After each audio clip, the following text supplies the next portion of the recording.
नमस्कार. महाराष्ट्र योजना कॉर्नरमध्ये आपल्या सर्वांचे स्वागत आहे. आजच्या व्हिडिओमध्ये आपण बघणार आहोत की शेतकऱ्यांची जी कर्जमाफी आहे त्याबद्दल आपण आजच्या व्हिडिओमध्ये बघणार आहोत की शेतकरी कर्जमाफीच्या संदर्भातील काही नवीन अपडेट आलेले आहेत आजच्या व्हिडिओमध्ये बघणार आहोत. त्यासाठी व्हिडिओ शेवटपर्यंत नक्की बघा.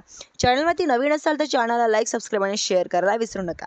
31 मार्च झाली आणि शेतकऱ्यांची उत्कंठा म्हणजेच की शेंगायला लागली आहे. म्हणजेच की आता कर्जमाफी कधी होणार आहे, या संदर्भातील जी आर कधी येणार आहे. एप्रिल महिन्याच्या पहिल्या आठवड्यामध्ये राज्यस्तरीय जी काही समिती गठीत करण्यात आलेली आहे, कर्जमाफीसाठी अभ्यास करण्याचा गाठीत करण्यात आलेला आहे. समितीचा अहवाल राज्य शासनाला सुपूर्द केला जाणार आहे. म्हणजेच की आता यांच्या माध्यमातून कर्जमाफी केली जाणार आहे व कशी केली जाणार आहे या संदर्भातील आपण आजच्या व्हिडिओमध्ये बघणार की राज्य शासनाच्या माध्यमातून कर्जमाफीसाठी नेमके कोणते शेतकरी पात्र केले जाणार आहे. शेतकरी थकबाकीदार आहेत किंवा सुद्धा माहिती मागवण्यात आलेली आहे. सहकार म्हणजेच की विभागाच्या माध्यमातून राज्यस्तरीय बँकर समितीला आपल्याकडे थकीत असलेल्या कर्जदार शेतकऱ्यांची माहिती देण्याची बँकांना निर्देश देण्याचं पत्रक पाठवण्यात आलेलं होतं. 30 सप्टेंबर 2025 पर्यंत थकीत असलेले शेतकरी 9 मार्च 2026 पर्यंत रेग्युलर असेल किंवा शेतकरी या दोन्ही शेतकऱ्यांची माहिती बँकांच्या माध्यमातून आता राज्यस्तरीय बँकर समितीला सुपूर्द करण्यात आलेली आहे. ज्यांच्यामध्ये 24,73,566 शेतकरी हे आतापर्यंत थकीत आहेत.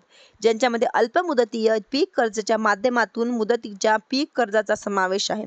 जिल्ह्याच्या माध्यमावरती बँक म्हणजेच की वाणिज्यिक बँक असेल किंवा राष्ट्रीय कर्ज बँक असतील किंवा ज्या बँकांची सर्व बँकांची आकडेवारी आहे ती राज्यस्तरीय बँकर समितीला देण्यात आलेली आहे.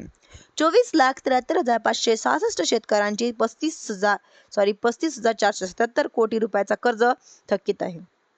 यांचा व्यतिरिक्त सुद्धा 2015 मध्ये ते 2017च्या कर्जमाफीमध्ये बाकी असलेल्या 586,000 शेतकरी हे वेगळे आहेत. आणि या सर्व शेतकऱ्यांची जी काही माहिती आहे ती माहिती आता बँकर समितीकडे सुपूर्द करण्यात आलेली आहे. आता बँकर समितीच्या माध्यमातून अहवाल आपला म्हणजेच की आलेला डाटा हा लवकर शासनाला सादर केला जाणार आहे.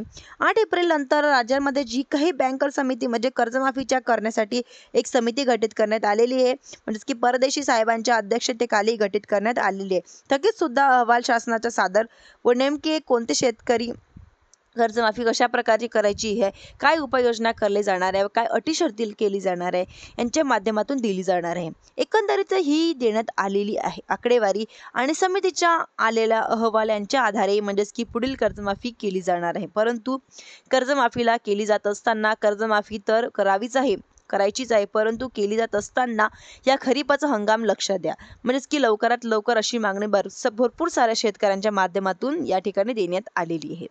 धन्यवाद.